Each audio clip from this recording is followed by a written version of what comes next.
नमस्कार, मैं हूं आपके साथ मयंक। आज 24 अप्रैल है और देखिए जो खबरें आ रही हैं उसके मुताबिक अगले चंद घंटों के अंदर, देखिए मैं चंद घंटे कह रहा हूं, अगले चंद घंटे के अंदर ईरान और अमेरिका को लेकर एक बहुत बड़ी खबर आ सकती है। हम इंतज़ार करेंगे ये खबर क्या हो सकती है। माना जा रहा है कि अगले चंद घंटों में एक बड़ा ऐलान होने वाला है, इसके बारे में हम चर्चा करें।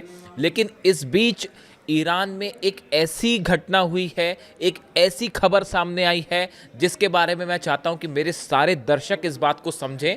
एक ऐसी चीज़ हुई जो शायद किसी ने नहीं सोची थी। रात के अंधेरे में तेहरान के आसमान में अचानक फ्लैश लाइट्स दिखाई दी और ऐसा लगा जैसे कि कोई बहुत बड़ी आवाज़ हुई है, कोई हमला हुआ है। और उसके बाद पूरे तेहरान में जितने लोग हैं वो सब के लिए ये एक बड़ा कौतूहल का विषय था, हैरानी थी कि अचानक तेहरान के आसमान में क्या हुआ। जो खबरें सामने आ रही है, मैं सीधा पॉइंट पे आऊं, जो खबरें सामने आ रही हैं सोर्सेस से बताया ये जा रहा है कि रात के समय आधी रात को अमेरिका की तरफ से एक मिसाइल फायर की गई तेहरान के ऊपर। ये डिकॉय मिसाइल थी। ये एक ऐसी मिसाइल थी जिसमें वॉरहेड्स नहीं लगे थे, यानी जिसमें किसी तरह से धमाका करने वाला जो बारूद होता है, सामान होता है, वॉरहेड जो होता है वो उस मिसाइल में नहीं लगा था। लेकिन फायर सोर्सेज जो बता रहे हैं कि अमेरिका की तरफ से की गई और किसी एयरक्राफ्ट कैरियर से की गई, हो सकता है अब्राहम लिंकन से फायर की गई हो, जैसे स्पेकुलेशंस है। ये मिसाइल जैसे ही ईरान के एयर स्पेस में एंटर करती है, ईरान में अलर्ट हो जाता है और तेहरान के आसमान में ईरान के एयर डिफेंस सिस्टम ने इस मिसाइल को मार गिराया। जो खबरें आ रही हैं उसके मुताबिक ईरान के एयर डिफेंस सिस्टम ने अमेरिका की इस मिसाइल को हवा में तबाह कर दिया। ये चंद घंटे पहले की खबर है, मैं किसी पुरानी खबर की बात नहीं कर रहा हूं। ये नया डेवलपमेंट है और बताया जा रहा है कि चंद घंटों पहले ही रात के समय इस तरह की घटना हुई। अब सवाल ये है, देखिए दो तीन बड़े सवाल, कि आखिर अमेरिका ने एक ऐसी मिसाइल ईरान पर फायर क्यों की जिसमें वॉरहेड नहीं लगा था और ईरान ने उसको तबाह क्यों किया। देखिए ईरान के पास कोई चारा नहीं था। जो एक्सपर्ट्स बता रहे हैं, अमेरिका ये बात जानना चाहता था कि क्या ईरान के पास एयर डिफेंस सिस्टम मौजूद है, और मौजूद है तो किस तरह का एयर डिफेंस सिस्टम है, ईरान क्या रिएक्शन देगा, और ये जानने के लिए ही अमेरिका की तरफ से ये मिसाइल फायर की गई थी।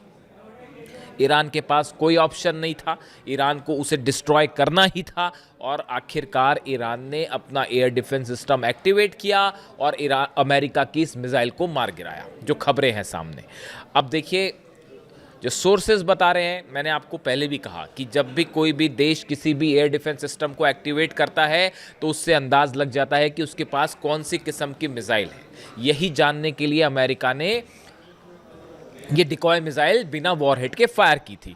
अब जो खबरें आ रही हैं उसके मुताबिक ईरान ने जिस मिसाइल को, जिस सिस्टम का इस्तेमाल किया, वो रशिया का एयर डिफेंस सिस्टम में इस्तेमाल होने वाली मिसाइल है। इसका नाम है टोर M1 मिसाइल। ये टोर M1 एक सिस्टम है, एयर डिफेंस सिस्टम है जो मिसाइल्स को मार गिराता है, एयरक्राफ्ट्स को मार गिराता है। इसको तेहरान से एक्टिवेट किया गया और अमेरिका की इस मिसाइल को मार गिराया गया। देखिए अगर अमेरिका की कोई मिसाइल इस हालात में ईरान के अंदर आती है तो साधारण सी बात है कि ईरान को उसमें एक्शन लेना ही था और उसको गिराना था, कोई ऑप्शन नहीं था, इसलिए ईरान ने उसे मार गिराया। लेकिन जो खबरें सामने आ गई, द टोर, अब ये टोर मिसाइल, टोर M1 मिसाइल है, इसके बारे में थोड़ी सी जानकारी। The Tor is an all weather low to medium altitude short range surface to air missile system designed for destroying airplanes, helicopters and cruise missiles. Cruise missiles को, हेलीकॉप्टर को और एयरप्लेन्स को गिराने में टोर M1 मिसाइल का इस्तेमाल होता है, जो कि रूस करता है, रूस का बना हुआ सिस्टम है। और ये तेहरान में फायर किया गया, एक्टिवेट, और अमेरिका की मिसाइल गिर गई। अमेरिका जो पता लगाना चाहता था शायद वो पता चल गया। जब आपको और हमको एक खबर मिल रही है, हम तक पहुंच रही है खबर, तो ऑब्वियसली अमेरिका के पास भी है और समझ गए वो इस बात को कि एयर डिफेंस सिस्टम पहुंच चुका है। अब आप समझिए इन चीज़ों को। 5 से 6 कार्गो प्लेन, 4 की तो खबर न्यूज़ में थी, लेकिन मेरी इन्फॉर्मेशन के मुताबिक 6 कार्गो जेट्स चाइना से उड़ के लैंड हो चुके हैं तेहरान में। इसी बीच खबरें हैं रशियन जेट्स की भी कि कई रशियन कार्गो प्लेन्स भी तेहरान में लैंड हो चुके। ये सीज फायर की बात बता रहा हूं मैं, ये जो सीज फायर हुआ, ये जो जंग हुई अभी 40 दिन चली, उसके बाद जो सीज फायर हुआ, ये इसके बीच की बात है।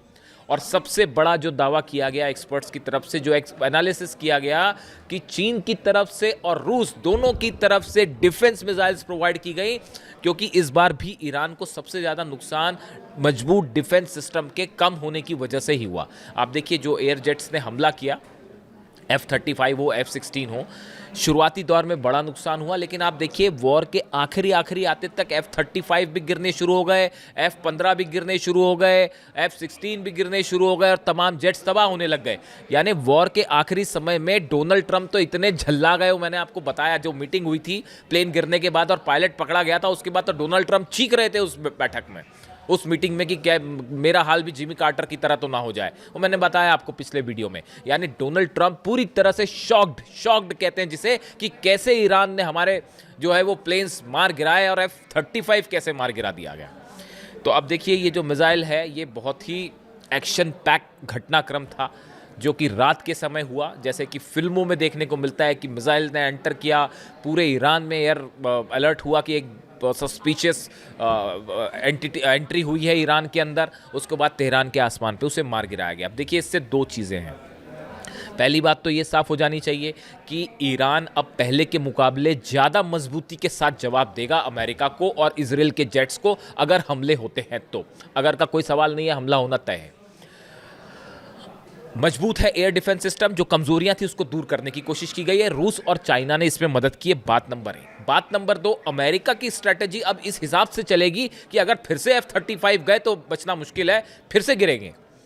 F-35 जाएंगे, F-16 जाएंगे, तो अब अमेरिका की रणनीति शायद ये हो सकती है कि जो है वो एयर प्लेन से हमले ना किए जाएं, एयरक्राफ्ट से हमले ना किए जाएं। आप फिर से एक बार देखिए कि टॉम हॉक मिसाइल्स के ज़रिए जो है वो हमले हों आसपास के इलाके से, ओमान की खाड़ी से, हिंद महासागर से या रेड सी के आसपास से, जहां तीनों एयरक्राफ्ट कैरियर खड़े हुए हैं। तो ये अमेरिका, देखिए इसको समझना, इस घटना को समझना इसलिए ज़रूरी था, ये तय करेगी कि आगे की अमेरिका की रणनीति क्या होगी। आप देखिए अमेरिका के 19 जहाज हैं, 16 जहाज थे, अब 19 हो गए। मैं गिनती रखता हूँ पूरी।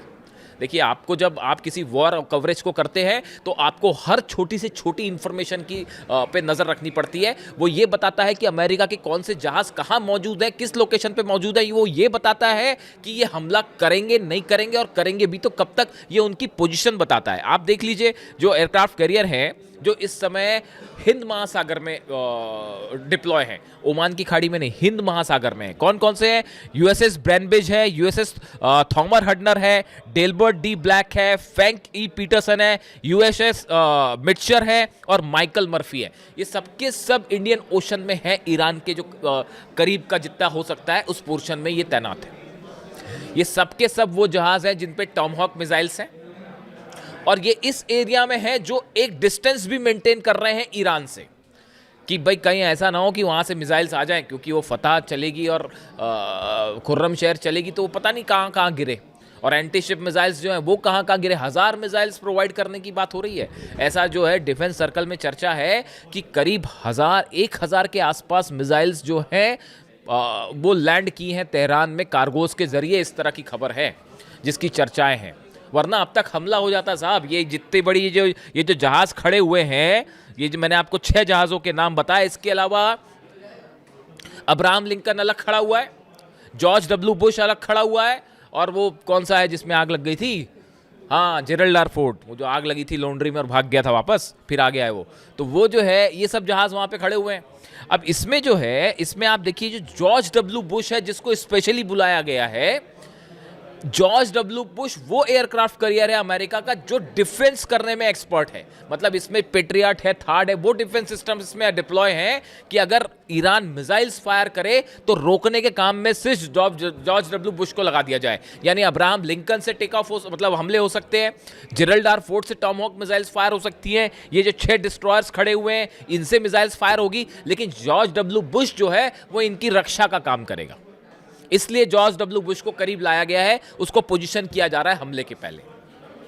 डोनाल्ड ट्रंप की कल आपने पीसी सुनी, उन्होंने आदेश दे दिया है कि भाई जो छोटी बोट्स हैं, मैंने आपको पहले ही कहा था, देखिए आप मेरे वीडियोस उठा के देख लो, मैंने आपको कहा था कि हॉर्मूज में शेर की मांद में घुस के जो है फिर जो करना है वो शेर ने करना है। वो डोनाल्ड ट्रंप क्या करेंगे और अमेरिकी की सेना क्या करेगी बताइए। आप हॉर्मूज के आसपास आके खड़े हो गए ब्लॉक करके, अब जो करना है वो ईरान ने करना है। वो छोटी बोट्स ने ऐसा ठोका है ना पिछले 24 घंटे में कि पूरी अमेरिका की नेवी हैरान। पर वो यूएस की नेवी के जो सेक्रेटरी हैं उनको क्यों हटाया गया? अगर यूएस की नेवी अच्छा कर रही थी तो यूएस नेवी के सेक्रेटरी को क्यों हटाया गया? इस बात का सबूत है कि पिछले 48 घंटे के अंदर ईरान ने जबरदस्त दौड़ डाला है अमेरिका नेवी को। 30 जहाज ईरान ने निकाल लिए, ब्लॉकेड खड़े थे खड़े रह गए। उसके अलावा जो जहाज़ों पर चढ़े हैं और ये जो छोटी बोट्स हैं, इन्होंने घेर के बकायदा उन जहाज़ों को निकाला है। जिन जहाज़ों को ईरान निकालना चाहता था ऑयल शिप्स को, उसको बकायदा इन बोट्स ने घेर लिया और उसके बीच में से जहाज़ निकाले कि देखे कौन हिम्मत करता है। डोनाल्ड ट्रंप को इस्तेमाल करना पड़ा इसका कि भाई ईरान के पास वो छोटी बोट्स हैं, हम उसको तबाह कर देंगे। यानी अमेरिका का राष्ट्रपति ईरान की जो छोटी वाली बोट्स हैं, जो ईरान खुद ही छोटी बोट्स कह रहा है, मोटर बोट कह रहा है, उस पर चर्चा कर रहे हैं व्हाइट हाउस में बैठ के। कौन? सबसे शक्तिशाली राष्ट्रपति होने का दावा करने वाले राष्ट्रपति, जिनके पास इतने बड़े बड़े एयरक्राफ्ट कैरियर। इसी से आप अंदाज लगा लो कि अगर अमेरिका के राष्ट्रपति को व्हाइट हाउस में बैठ के ईरान की छोटी बोट्स की चर्चा करनी पड़ जाए तो समझ लो क्या हाल कर रखा है आप। इससे शेमफुल सिचुएशन अमेरिकन फोर्सेस के लिए नहीं हो सकती और डोनाल्ड ट्रंप के लिए नहीं हो सकती। माइंस बिछी है, उसका पता ही नहीं है माइंस कहाँ है। वो फिर खबर आने लग गई कि वो जापान से जहाज आ रहे हैं, वो स्वीपर आ रहे हैं, वो उस माइंस को हटाएंगे। वो माइंस कभी नहीं हटेंगी। आप मेरी बात मानिए, 6 महीना लगता है। मैंने ये मैरीटाइम जो माइंस से रिलेटेड एक्सपर्ट्स होते हैं, जो समंदर में माइंस बिछ जाती हैं, ऐसे 3 से 4 एक्सपर्ट से हिंदुस्तान में दिल्ली में बात की। उन सबका कहना है मयंक जी भूल जाइए, 6 महीने के पहले हटेंगी नहीं माइंस यहाँ से, और उसके बाद भी जहाज निकलना डेंजरस है क्योंकि माइंस बिछी रह गई और जहाज उड़ जाएगा उस पर। तो वो पूरी निकली नहीं निकली, बहुत मुश्किल काम है। वहाँ तो कदम रखना मुश्किल है। वो ईरान की सेना खड़ी हुई है गन्स लेके, और बोट्स जो है खड़ी हुई हैं, वो उड़ाने के लिए तैयार हैं। और ईरान के, और देखिए जो नई खबरें आ रही हैं कि एक बार फिर से जो है वो चाइना पे के जरिए कोशिश हो रही है कि किसी तरह से ईरान को टेबल टॉक्स पर लाया जाए, कि किसी तरह से बातचीत शुरू की जाए। लेकिन चाइना और रशिया ने तो साफ मना कर दिया, हम नहीं आ रहे, हम कोई टॉक वॉक नहीं कर रहे।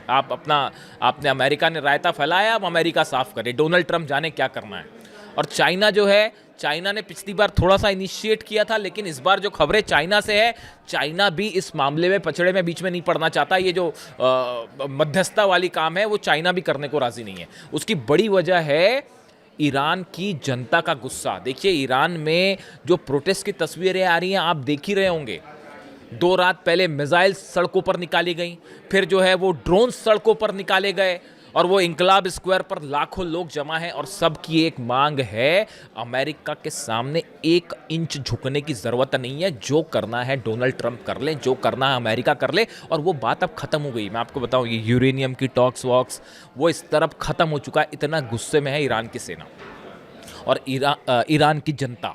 और ईरान की सेना ने यह फैसला कर लिया है कि जो ईरान की जनता कहेगी अब वैसा ही किया जाएगा। अगर वो कहते हैं मिसाइल मारिए तो मिसाइल मारेंगे, जंग करिए तो जंग करेंगे। कहाँ टारगेट भी वो जनता तय करेगी अब, कि कहाँ मिसाइल गिरनी है, दुबई पर मिसाइल गिरनी है कि नहीं, सऊदी पर गिरनी है कि नहीं, बहरीन जॉर्डन कहाँ हमले करना है, वो अब जनता तय करेगी। ये एक नया रूप है डेमोक्रेसी की। हमने परिभाषा देखी थी, जनता द्वारा, जनता पर, जनता के लिए किया गया शासन ही लोकतंत्र है। To the people, for the people, by the people. अब यहाँ पे नया हो गया है, वॉर टू द, ये जनता ही इस युद्ध को आगे लड़ना चाहती है और ईरान की सेना उस बात के लिए तैयार हो चुकी है। यानी ये जो टॉक्स वॉक्स वाली बात थी ना, ये एक चैप्टर था जो डोनाल्ड ट्रंप ने ख़त्म कर दिया। ईरान शायद के कुछ नेता शायद इस तरह से बातचीत, बयान, पहली दौर की बातचीत हुई आखिर, तो वो पहली दौर की बातचीत के लिए आ गए थे। लेकिन उसके बाद डोनाल्ड ट्रंप ने जिस तरह से इसको आगे बढ़ाया, उससे ये अब हमेशा के लिए ख़त्म हो चुका है। वो हॉर्मुज खोलने को लेकर जो बयान आया ईरान के विदेश मंत्री का, उसके बाद डोनाल्ड ट्रंप जिस तरह से दावे करने लगे कि हमारी जीत हुई है, हमारी जीत हुई है, वहाँ से मामला बिगड़ गया। तो ये डोनाल्ड ट्रंप का बड़बोलापन जो है बहुत महंगा पड़ा है अमेरिका को। अब हालात ये हैं, माइंस बिछी हुई हैं। इसी बीच एक बार फिर अलर्ट है रूस की तरफ और चीन की तरफ से ईरान के लिए कि किसी भी क्षण हमला हो सकता है, आप तैयार रहिए। और उसके लिए ईरान ने पूरी ताकत झोंक दी है। ईरान की सेना, ईरान के मिसाइल्स, ईरान के ड्रोन्स जो गुफाओं में छिपे हुए थे, सुरंगों में, वो सब के सब निकाल ले लिए। चीन ने कहा है हालात बेहद ख़राब हो सकते हैं, जिसका अंदाज़ा भी नहीं लगाया जा सकता। यही बात रूस भी कह रहा है। बड़ी वार्निंग है रूस और चाइना की तरफ से। तो अब हालात ये है कि देखिए, इस तरह की खबरें आ रही हैं कि अगले चंद घंटे के अंदर कुछ बड़ा ऐलान होने वाला है। और एक प्रकार से आप फिर ये कह सकते हैं कि आज की रात जो है वो एक बड़ा फैसला लेके आने वाली है पूरे मिडिल ईस्ट के लिए। जो भी अपडेट होगा आप तक पहुंचाऊंगा। Thank you so much.